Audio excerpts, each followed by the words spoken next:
بسم الله الرحمن الرحیم. السلام علیکم ورحمۃ اللہ وبرکاتہ. تاسو دینی مسائل او دغه هر سره زیو بیا موجودی ما حضرت علامه مولانا مفتی محمد طاهر سلام الله تعالی تاسو جوابات د کول لپاره موجود دي. مفتی صاحب دا یو ملګری تاسو کړی چې عزت الله د انبار نه دیوی چې یو ساروی واغستو او هغه کې هغه ټیم کې صعيب نو داسي بیا عیب وروسته پاګه عیب پیدا شو. داسې قرباني کول به دا جایز دی او کنه دا پر خود لازمي وي؟ خجی بسم الله الرحمن الرحیم. یو سړی ساروی واغست د عیب نفاکو وروسته په هغې کې بیا عیب پیدا شو، داسې عیب چې هغې سره قرباني صحیح نه وه. جی نو که چېرته دغه سړی شتمن دی، مالدار دی، نو دی به بل ساروی اخلي او بل ساروی د هغې قرباني به کوي.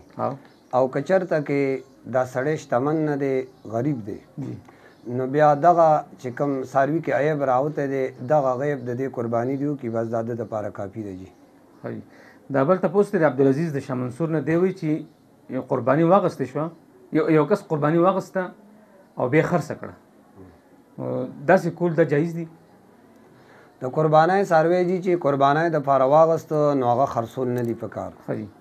ها که چېرته موږ دا خلک لږ حریص غوندې یو، که چېرته و یاره راشه دی که خو ما ته پیسې پاتې کېږي، که چېرته هغه ساروی د قربانۍ په نوم یې اغستی دی او هغه ولګېد، هغې خرڅ کړ او بیا یې بل ساروی واغسته، د هغې نه په کم قیمت پیسې ورته پکې پاتې شوې، نو دغه څومره پیسې چې دته نه حاصله شوې ده دا ټولې به خیراتي ورکوي.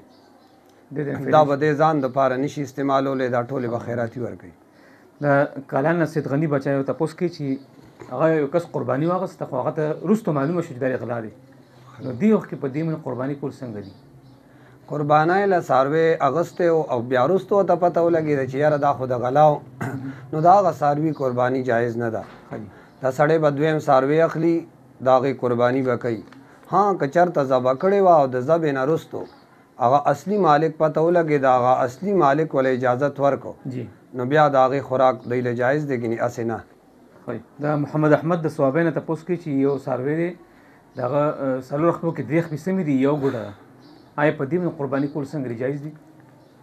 کم څاروی چې جي په درې خپو باندې صحیح دی او یو خپه باندې ګوډ دی، معنی په درې خپو باندې ځي او هغه څلورم خپه هغه په ځمکه باندې لګولی نشي، صرف په درې خپو باندې ځي، څلورمه خپه هغه په ځمکه کې ښودی نشي، د دغه څاروي قرباني هغه جایز نه ده.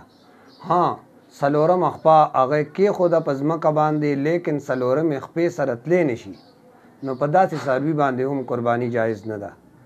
جزاک الله خیر. عزتمندو که تاسو هم ذهن کې څه سوال د قرباني متعلق، نو زموږ د موبایل سکرین لاندې واتساپ نمبر چلیږي، تاسو موږ ته راسینډ کړئ، انشاءالله مفتي صاحب تاسو ته د هغې تفصیلي جواب درکوي. انشاءالله سبا بل پروګرام سره به تاسو سره ملاقات کوو، تر هغې پورې تاسو نه اجازه غواړو.